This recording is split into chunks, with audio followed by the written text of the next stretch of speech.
So today the idea is to go over to explore a bit this notion of climate adaptation, specifically in the cultural and creative sectors. But as you will see, I will also give you some examples of how this is dealt with in general society. But let's say as an opening that this notion is often not so well defined and not so well known in comparison to mitigation. So all the work that we are doing to reduce our carbon footprint, which is mostly the focus of the creative and cultural sector when we start to talk about environmental issues. So Mateja already kindly introduced the organization I work for, but just to give you also so that you understand a bit more where I'm talking to you from, this is how we work on this topic. We work a lot around raising awareness and training programs. So like today also, like there are some sessions more relating to information, but it can be also a long-term training over 1 year, sometimes working with actors to understand better how we can change our practices and what are the consequences also of environmental issues and climate change on our work. We also do some very practical and operational support, meaning working on very concrete tools that are tailor-made for each participants or each persons or organizations that we work with. We have a big focus, and we will talk about that quite a lot today on cooperation, so on a European scale mainly but also internationally. And this is a very important notion when we start tackling environmental issues, but also when we start talking about adaptation. We also do what we call action research, so being on the field, really working together with local stakeholders, local authorities, and creating research out of this. And the last part, which is not the least important, is also about advocacy, so being part of networks.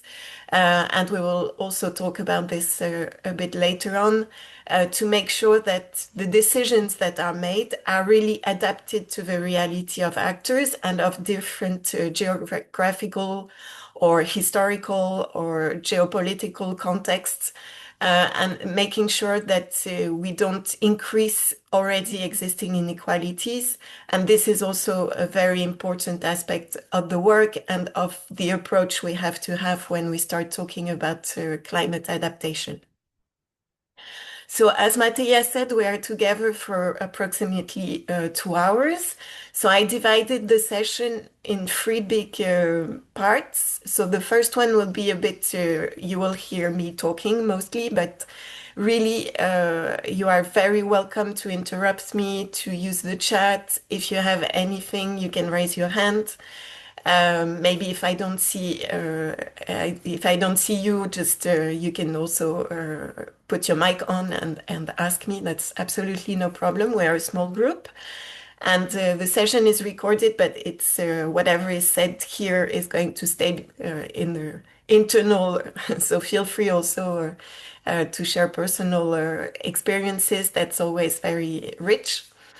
And then we'll have a practical exercise. So we'll be in smaller groups and try to explore together why is it important for the cultural sector to adapt to climate change, and specifically for our organizations, especially if we come from smaller organizations, what are the consequences and the reasons why we should pay attention to this aspect. And then I will share some examples and what I called climate change adaptation into practice of how this is tackled by different cultural projects, and also what we can expect in the coming years talking about this topic, and maybe how local authorities, but also on the European Union scale, this is being tackled. And then we'll finish with a Q&A, but this is also as I said, it can be during the presentation or in between the different sessions. Please feel free whenever you need to ask something or you want to share an experience, you are very welcome. So first part, what I wanted to share about climate adaptation, and maybe come back to some things that you've probably seen during the previous sessions, but if some of you were not there or if you forgot already, I always feel it's important to be on the same level of information. And this is where we stand in terms of global warming. Not specifically to the cultural sector, of course. We know that since the end of the 19th century, we already reached plus 1.2 degrees. And as you know, the objective that we have with the Paris Agreement is 1.5 degrees, or a target of limiting global warming to well below 2 degrees. So as you can see, we are getting very close to this limit that we've set during the Paris Agreement. And in 2023, we've already almost reached 1.5, and that was actually, I didn't put the last numbers there for 24, but it appeared that we already reached 1.5 degrees in 24. What is very important to know about this is that things are going very quickly. When we look at the carbon emissions, we know that more than half have been released over the 30 years. So when we talk about climate adaptation, this is also very important to know that this is an accelerating phenomenon, and that this is making us and the planet in general and all living creatures having more and more trouble to adapt because things are going too fast. And usually over the history of planet Earth, we were able to adapt to different phenomena, but because this was taking more time and it was a longer process, when things are going quicker, as it is the case now, it is more and more difficult to adapt. And this is something that we will see, which is very true for the cultural sector and for the work that we are doing. It's a long process. We also know that 1 degree or 1.5 or 2 degrees of warming does not have the same consequences depending on where you are in the world. It has different consequences, even if it seems very small. If you go out from your house in the morning and it's 18 degrees or 18.5 degrees, you will not feel the difference. But on a global level, it has many, many consequences. For instance, we know that if the planet warms up at 1.5 degrees, the corals still have some chances to survive. If we reach 2 degrees or over, it's going to be very complicated for them to survive. So that's the difference of some degrees or 0.5 degrees worldwide. And if we look at projections right now with current policies, meaning if nothing changes in terms of policies on the national, European or international level, we have some scenarios showing that we would reach plus 3.2 degrees of warming up in 2100 compared to pre-industrial levels, so the end of the 19th century. So this is the framework that we are living in, I would say, with some very concrete objectives of reduction. So minus 55 degrees by 2030 and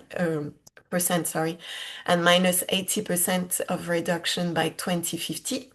And this is the global framework that we have, but this is mostly work that is being conducted in terms of mitigation, so lowering our carbon footprint, but not so much on how do we adapt to this new reality, or even, as we say sometimes, this new climate regime. We know that all those warming up, so this climate change effects, will have more and more effects on general extreme weather events or extreme consequences that we might experience. So with the different scenarios that we have, so warming up at 1.5 degrees, 2 degrees, or 4 degrees, the consequences in terms of droughts, as you can see, are going to be higher and higher. So at 1.5 degrees, we have double risks of drought. At 4 degrees, we have 4 times more risks of drought. And this goes on with different aspects. In terms of snow cover, for instance, at 1.5 degrees of warming up, we will have 5% less of snow cover. So this is worldwide. So this is going to be very different also depending on where you are in the world. At 4 degrees, this is going to be mostly 1/4 of the whole snow cover in the world that is going to disappear. So where I come from, in France, we know that even in the Alps, there are some stations where there's not going to be snow anymore in the coming years. And this is a fact. We know that some of the icebergs are going to disappear. And this is something that we have to adapt to because there's no coming back. This is a consequence of climate change that is already there, that is already happening in a very concrete way. You have the same also in terms of tropical cyclones. This affected many territories and especially insular territories last year. And again, this is going to increase in the coming years. What I was telling you also in this fact that it's not affecting you in the same way depending on where you are in the world.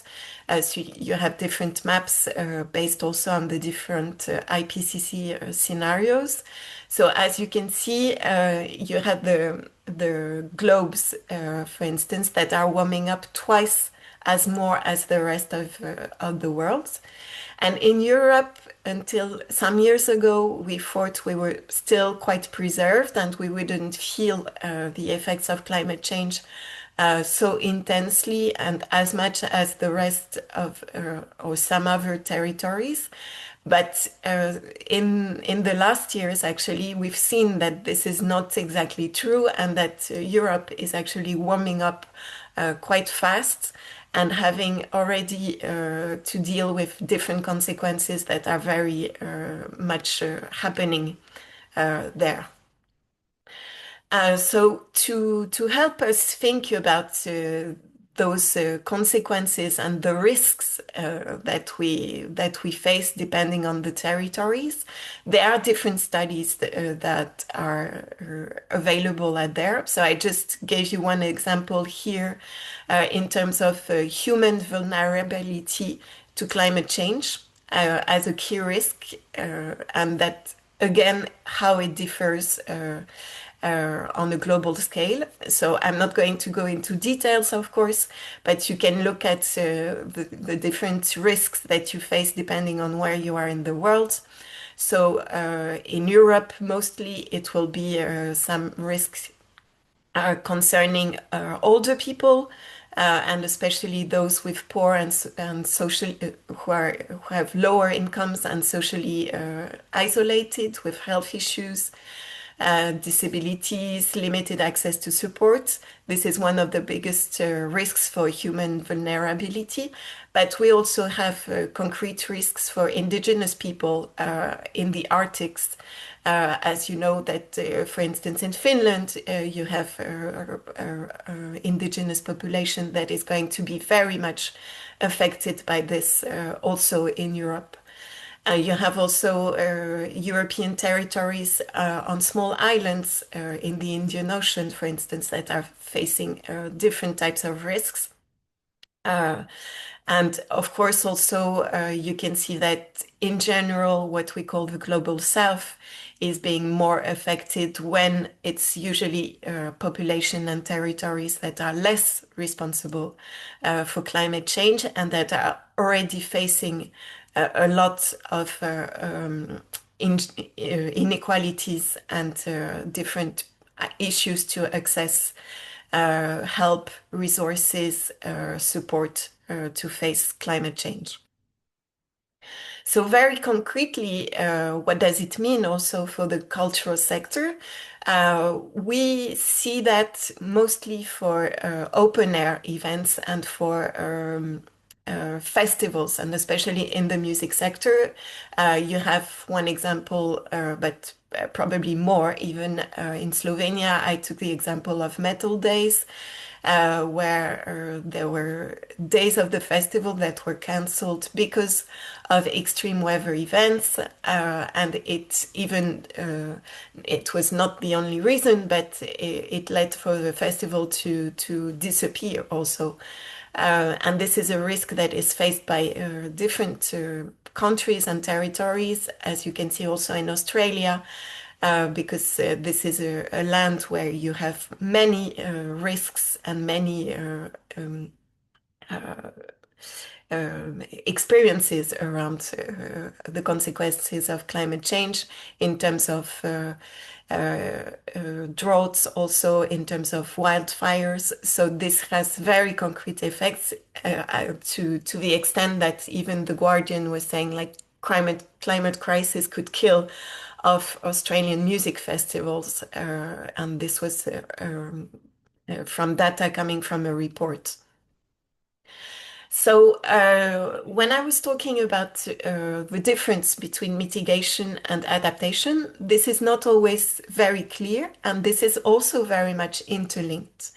So if we look at the definitions, when we talk about mitigation, this means making the impacts of climate change less severe by preventing or reducing the emission of greenhouse gas emissions into the atmosphere.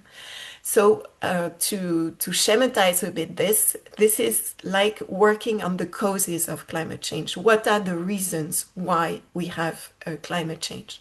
So for instance, we know it comes from fossil fuels.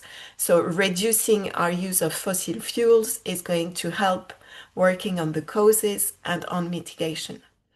When we talk about adaptation, it's more about anticipation of the effects of climate change and taking action to prevent or to minimize all the effects and the damage that this can cause, and taking advantages of opportunities.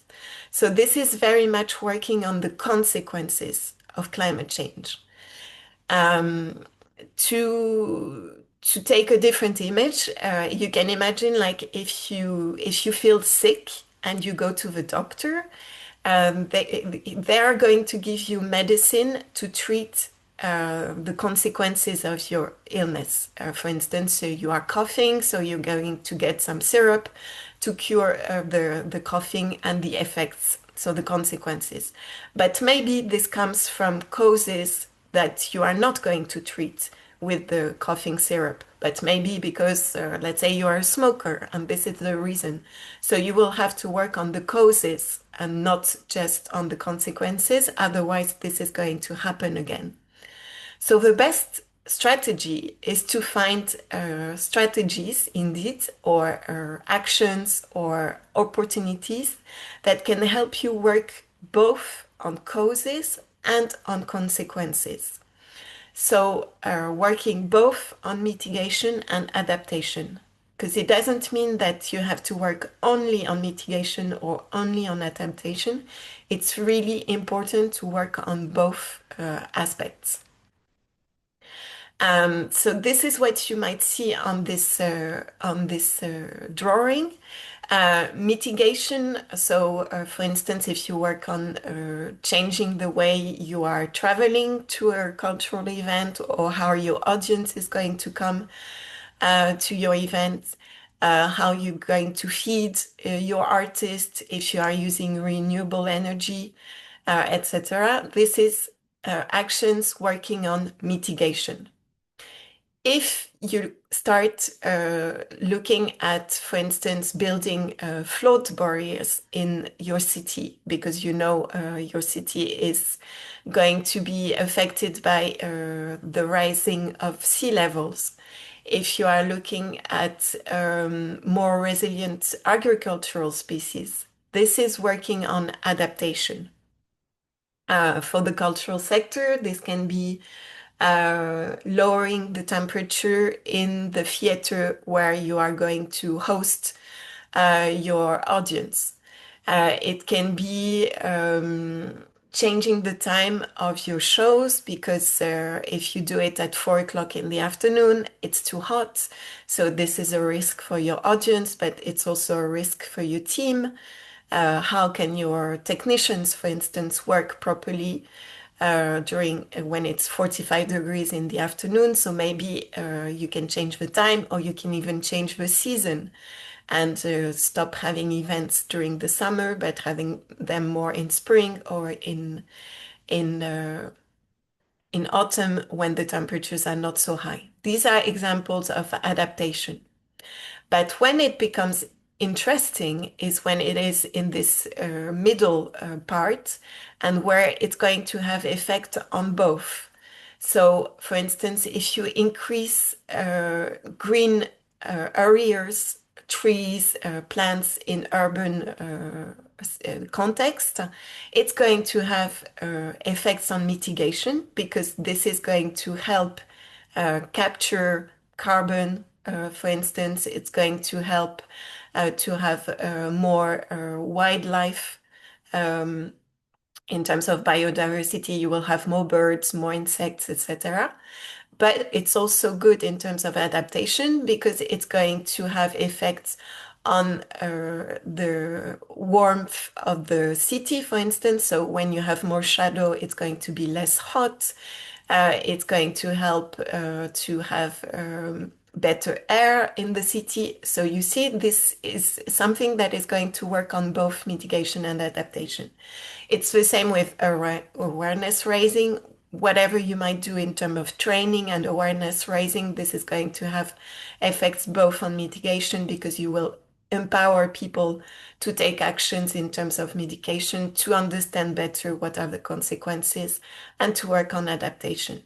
Same in terms of energy or water saving. It's going to help to have less energy spending in terms of so not spending so much carbon emissions or fossil fuel if, for instance, your energy comes from carbon or from fuel. But it's also have good consequences in terms of adaptation because it's not going to use some resources that might be needed for other things. Or in terms of water, you might need the water not just to cool down your building, but also for watering agriculture or just to have some drinking water, for instance. So this is very important to keep in mind also when we talk about this. Um, Very often, one argument that you might hear also in terms of adaptation is that we don't need to adapt to the new reality because technology is going to save us. This is quite common in terms of arguments that we might hear, and this is also something that we do here in the cultural sector. Until recent times, it was also very common that we would say like going digital equals going green. But again, there is a very accelerating, a very strong accelerating phenomenon there. If you look just 15 years ago, the number of digital tools that we were using were not so many. We had some phones, some computers, some screen, video games, and that was about it. Now, almost everything from your washing machine to your car to, I mean, saying yours, I mean, mine is not, but you have this in almost everything. Everything is somehow connected and using a lot of resources. So when we talk about adaptation, it can be a solution sometimes.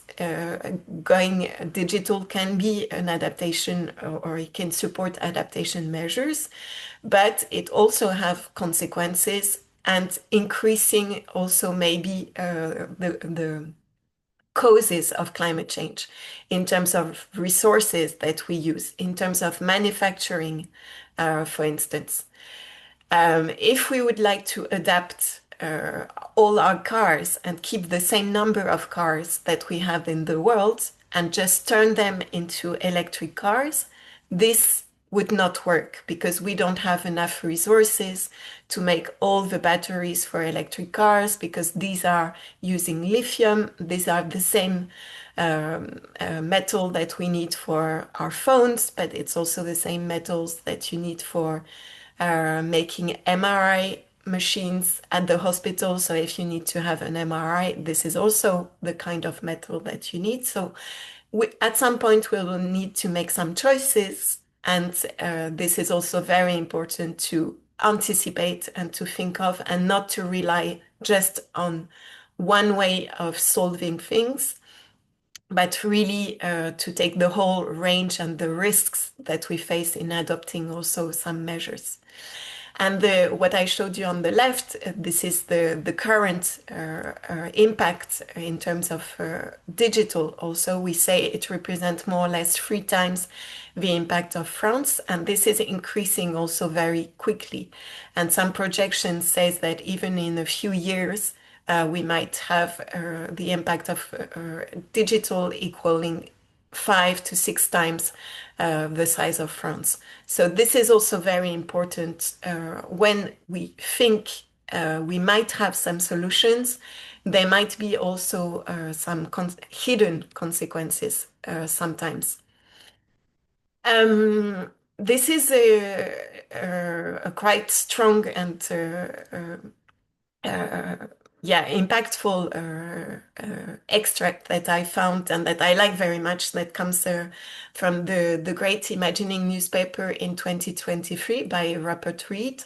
He says that adaptation requires an honest confrontation with the most inconvenient of truths, but that is preferable to the alternative, a half-hearted focus on mitigation that leaves us unprepared to live in the future of ecological carnage.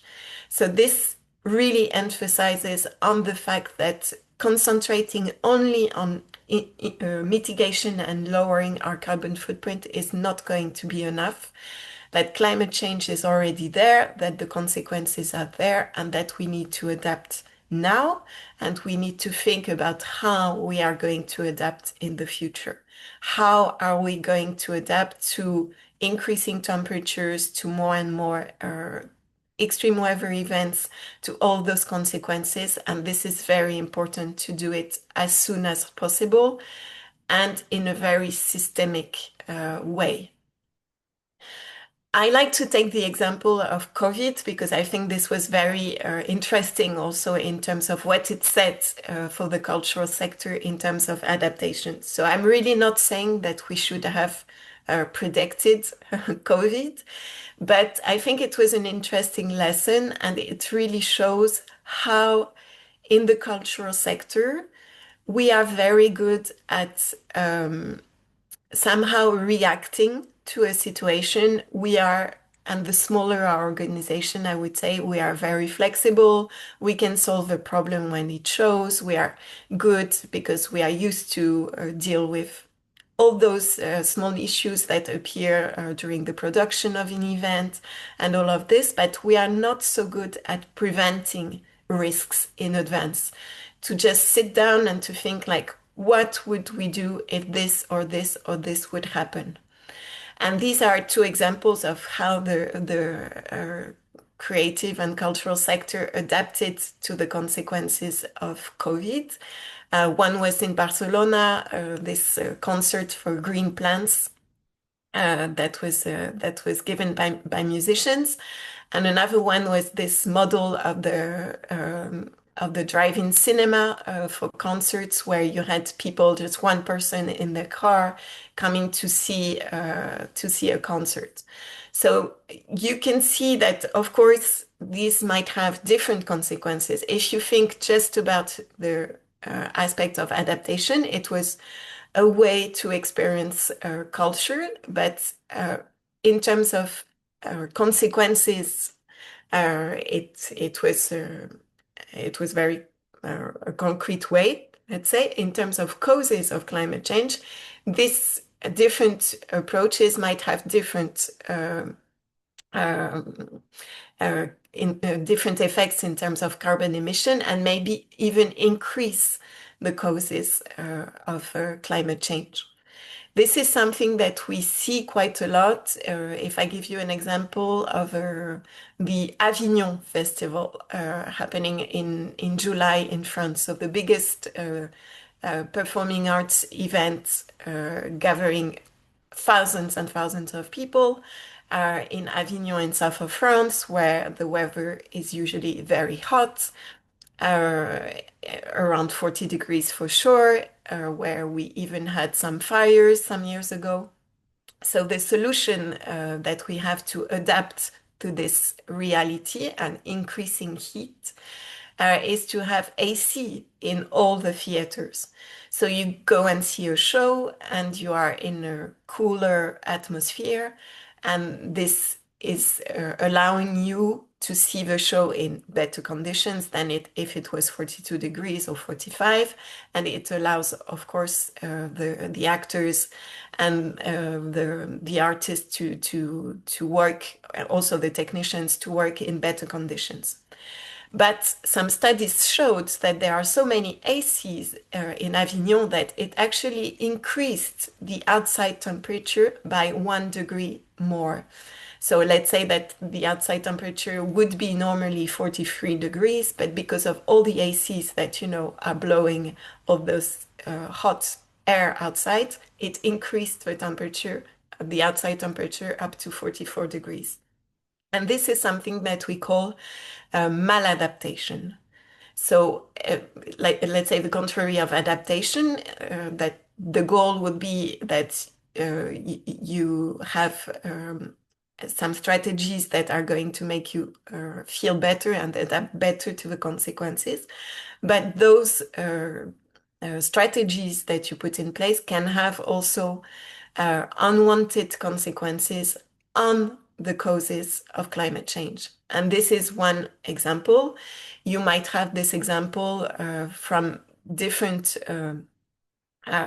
fields. One of them, if I come back to the ski resorts, for instance. So we know some ski resorts are not going to have snow in the coming years, but the whole economy of the region relies on that. So you will have snow cannons, you will have artificial snow to keep it going. But this is an artificial adaptation because it costs a lot of money. So only the big ski resorts can afford to have this. It's kind of keeping this going, whereas you could adapt differently and maybe find different ways. So maybe focus more on summer tourism or find other ways to work with your territory. And this is very important because if you use some very short term adaptation measures, they might make the causes worse. And in the longer term, it will have worse effects than, let's say, the small wins that you might have during this time. But of course, not to be too gloomy about this, there are different ways and different approaches, and this is what we are going to see together in a minute, and also after our workshop. But one very important aspect is really about this cooperation. So as I say, like, don't panic, organize, and what we call co-benefits. Because as the same as I was saying that you might have maladaptation, you can really have some ways of approaching things that will have benefits both on adaptation and on mitigation. So this is again showing you this what you have in the middle. And this is a term that I like very much and that comes from the IPCC report as well. Co-benefits mean that you will have effects, positive effects in terms of adaptation, in terms of mitigation. but it can also be co-benefits on different aspects. You can have benefits on the environmental or ecological actions, but you can also have positive aspects in terms of gender equality, for instance, or social uh, effects on your local community. And this is something which is important to focus on because quite often, if not all the time, maybe the focus of your project is not environmental issues, but if you are doing something focusing on social issues or on gender equality, there's a lot of chances that it will also have positive effects on other issues. For instance, if you work on environmental issues, but you forget the gender aspect. So let's say that one of the recommendation is to take the train and to travel longer. But this is probably going to exclude people who have responsibilities for young children, because how do you leave your home for a longer time if you cannot bring your children with you, or if you don't have child support? So these are things that are very interlinked and very important to take into consideration. So if you work on both, or let's say you work on gender inequalities, there might be also some benefits and some effects on environmental issues, on other social issues. So this is an interesting approach and an interesting way to look at things. And very often, adaptation measures are very local based. This is something that is going to be very specific to your territory, and probably some adaptation measures for your own territory are not going to work for others. If we look at Slovenia, where you faced a lot of droughts and extreme weather events that provoked all of this. Maybe in some parts of mountain parts, some adaptation measures are going to work very specifically because you are in the mountain context. But if you are closer to the sea, or if you are in an urban context, then those adaptation measures will not work in this context, but will have to be adapted differently. This is what I mean in terms of local. But meaning local also means a lot of solidarity between territories, because you might need also something from other territories with which you are very much interlinked. This is something, for instance, in terms of food. You don't have everything on your own territories. You need to import things from different regions. So you are dependent also on the local adaptation of other territories. And this cooperation, this solidarity is super important. And then when we look at some recent events, that happened, and where, for instance, cultural organizations were victims also of, let's say, droughts or extreme climate events. The local community is very important. This is the first people that react. And this is where you go and help and support. So for instance, if you have a library that is being underwater because of the droughts, then maybe the local community is going to come and help to take all the books out and to protect them. Or if it's a museum, or if it's an archive, all this is going to be very important. So this is also something that you need to take into consideration when you start planning and looking at the risks. You can also think about who are your allies, who are the people that are going to be there whenever something happens, but also what's the role of the cultural organization in a territory that might face those kind of issues. We have this more and more also when, for instance, there's extreme heat. You have those spaces. Sometimes you have a map even saying like for older people or for people that have risks facing heat, you have those places where there's AC or that is fresh. So you have a map where you will have the churches, for instance, if you know that it's cooler in there, but it can also be like the local library or a music venue because there's AC in it and that that it's going to be a fresh place to go. So these are also those kind of things that you can do and that are really relating to what we call adaptation to climate change. And that can be something that you can also anticipate and work on. In terms of tool and resources, I'm not going to go deep into this because this is very technical. So I just wanted to mention it just in case some of you are very, let's say, nerdy about the topic and want to read some things. But there are some reports on an international scale. One is from the UN's Environment Program. It's the Adaptation Gap Report. So it explores how what we should do in terms of adaptation in all the sectors in the world and how there is a gap, meaning that we are not reaching our goals indeed. And it's quite interesting to see how this is addressed and what kind of risks we are facing. So it can be also some inspiration. And there is this other report also from the OECD countries, which is measuring progress in adapting to a changing climate. And this can help to see what kind of indicators are there and where your own country or your own territory stands compared to others and what are the risks and the objectives which are specific to your own geographical contexts.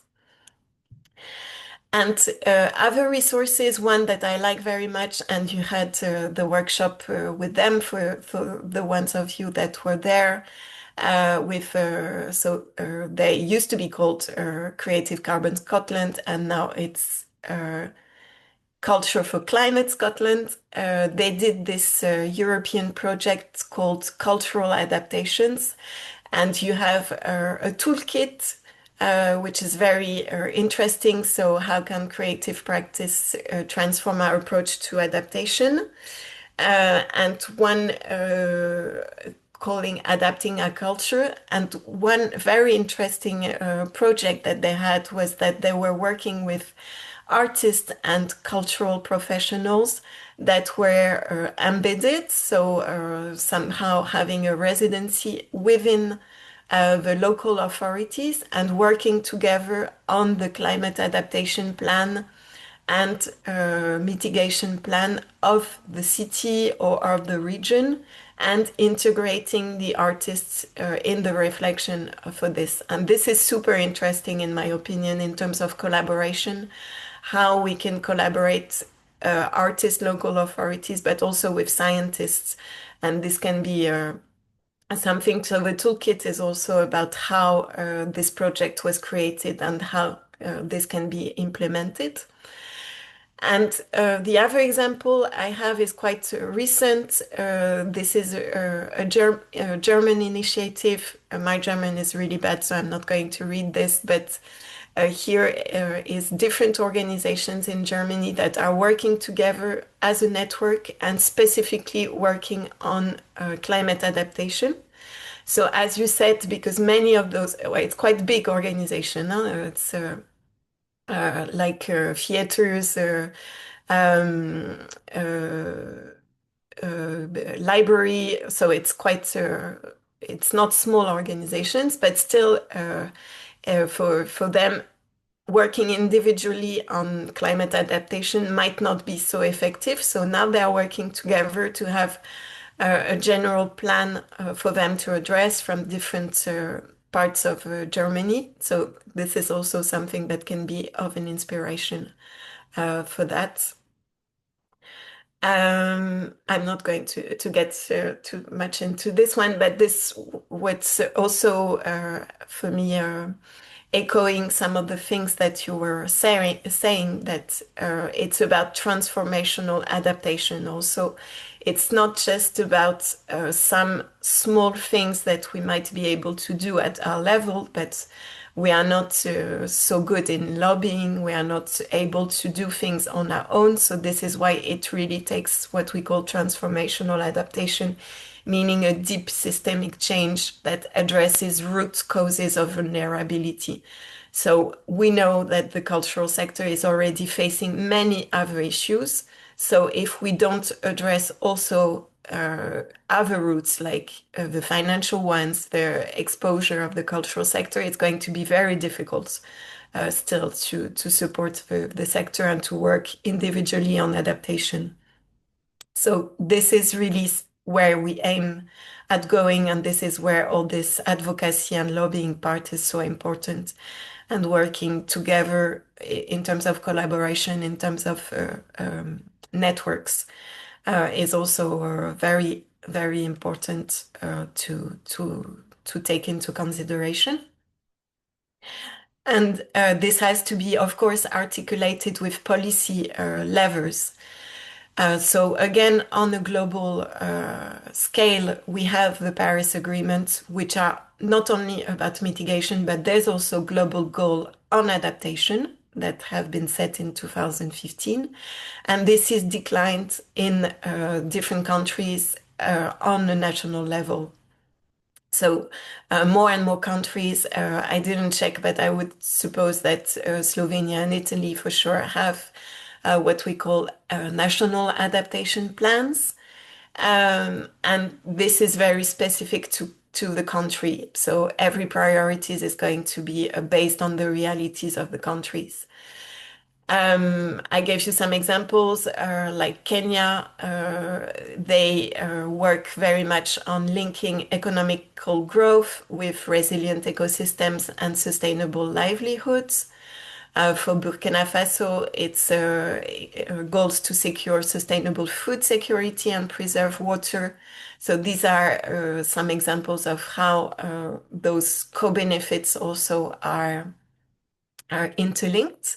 And we also have a question of adaptation in the global biodiversity framework, which is quite recent because it was signed in 2023. And this is also a commitment to protect 30% of land and seas for nature, which is also, as you can see, part of both mitigation and adaptation, and how we protect the land to preserve what we have, but also to better adapt for the future. We also, again, not going deep into this, but in the same way that we do have some regulations on the European level saying that now we need to calculate our carbon footprint, there are also methodologies that are being developed by the Task Force on Climate-Related Financial Disclosures to have a framework to work on climate adaptation. This is very much for big organizations now, but if you are interested, you can have a look on how this looks like. But for now, let's say that nothing targets precisely the cultural sector, but it might happen in coming years that might be some obligations also from local authorities or from national authorities to think about how your organization has a plan for climate adaptation, for instance, or is there something assessing risks? This is something that might come up in the coming months, coming years, sorry, not months. And one example, this is something that Mateja and Motovila know very well also, because it's something that was developed together with On the Move network, which is some kind of decision-making tool that helps to think about different ways. So this is focusing very much on the question of mobility and to go beyond just choosing between two modes of transport, because usually this is the alternative that we have when we have this alternative where we live, is choosing between train and plane. But actually, all the question of mobility goes beyond just the question of transport. So this is also some kind of a framework of different questions that we might ask ourselves internally with our team to think like, if I have to go to an event or if I am organizing an event, did I take all those points into consideration? And this is an inspiration, and it's not how everyone should do it. But in this, you can also think about adding some points about adaptation and how this can be implemented also in your decision making to organize a meeting or to go somewhere. In our smaller group, we were talking about the blackouts that happened in Portugal and in Spain a few weeks ago. This is something that it can be something that can happen. It wasn't directly linked to the consequences of climate change, but this is something that we might experience in the near future. So this is clearly something that you can think of and think about what would be the plan B. Let's say, like, if this happens when you are hosting your event, do you have a plan B to organize it online? Do you have a plan B for postponing it? Do you have a plan B to have it in different locations? These kind of things that can also be included there and help you to think about this in terms of practical things. But again, relating to buildings or to events, it can also be something like when you anticipate the renovation of your building, what kind of questions are there? What kind of priorities do you want to put there in terms of your decision making? This is just some inspiration for a tool. One thing that we know also for sure is that the more we wait, the more it's going to cost in terms of money, but also in terms of investments, in terms of infrastructures, and the more the impacts are going to come, to increase and to accelerate. And this is also another aspect of this report I was mentioning before, this adaptation gap report. So the one from the environmental program from the UN, and it's quite a striking picture. And it says like underfinanced and underprepared, inadequate investments and planning on climate adaptation leaves world exposed. So again, the more we take the more we anticipate on this, the more effective it will be and the less expensive it's going to be. And that's how, so I took some examples in France, but I think it's quite inspiring in terms of, I'm sorry because it's not very clear on the right, but I will share it, I will share the links after. One was something that was led by our National Agency for Music, and they did this report, which is called Spot.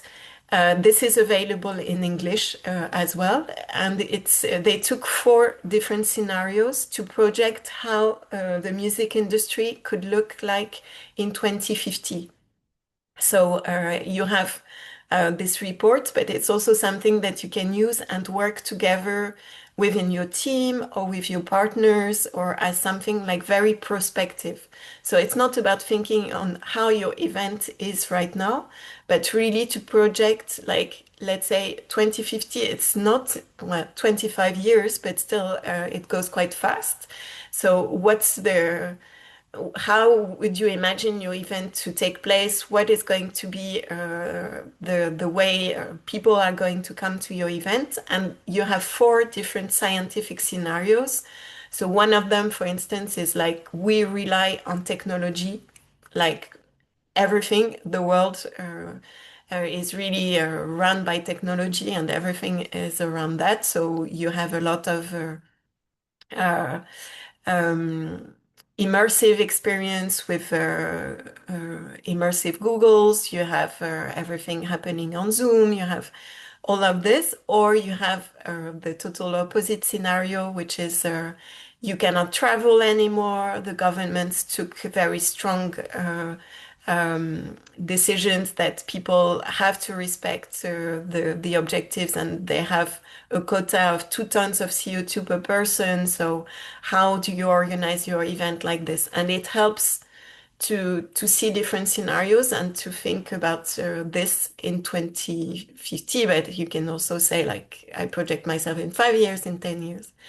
So I recommend to take a look at this. And the other one is from a cultural center in the suburbs of Paris, in Malakoff. They did this exhibition, which is called Couper les fluides. So cut the fluids. So meaning how can we function as a cultural center if we don't have any more electricity, any more water, any more heating, any more cooling? And they decided to experience this. So again, projecting themselves, let's say that they would imagine that there would be electricity cuts every day from 2 p.m. to 6 p.m., and that you have to work and you have to function as a cultural center without electricity, without water, everything. And what is acceptable for the team, what is acceptable for the artist, but also for the audience. And they worked together, so with all the stakeholders during 6 months to explore what was possible to do in the center, what were the adaptation measures. So do we change the times of the opening? How do we work when we don't have electricity, so we cannot use our computers anymore? Do we host our audience when we have no water, or if the building is not heated or cooled? All those kind of things that helped also to think about adaptation in the future with quite a prospective approach to this. And there are different examples. There were also an artist in Barcelona working at a museum and looking at also how we can think about not having electricity in the building anymore and still working as an artist and making an exhibition. So there are many projects like this. So these are just two examples. And also in terms of anticipating, so this is more for outside events. And one example, which I like quite a lot, which is also very interesting for the way they work with environmental issues, which is the Boom Festival in Portugal. They are very lucky also to own the land. So they can do many things that you cannot do if you are not the owner of the land.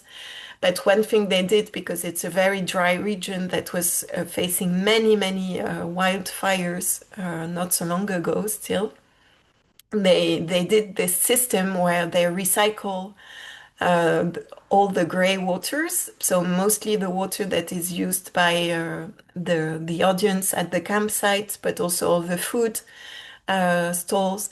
And they have so because they own the land, they could build this system, but they have an inside recycling system that the water is being recycled for 2 years, because the festival is happening once every 2 years. It's being filtered by plants, and then it stays there, and it can be reused 2 years after. So that this internal water reuse, which is very interesting. So it's one of those co-benefits because, of course, it helps to save the resources of water, but it's also make sure that you have water on this specific territory also, which is really facing stronger heat waves and fires.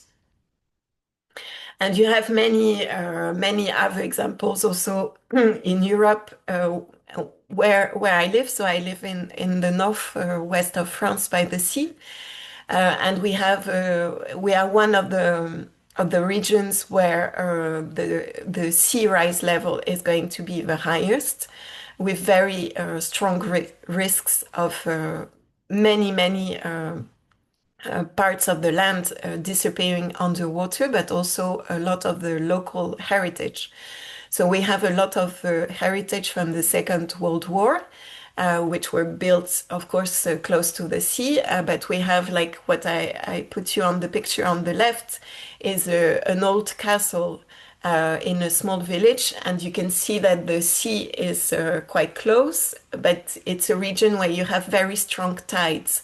So the tides can go for kilometers and kilometers. So it's not just a small difference as you might be used to, but here it's like really, it can be up to 7 kilometers even in some parts of the region.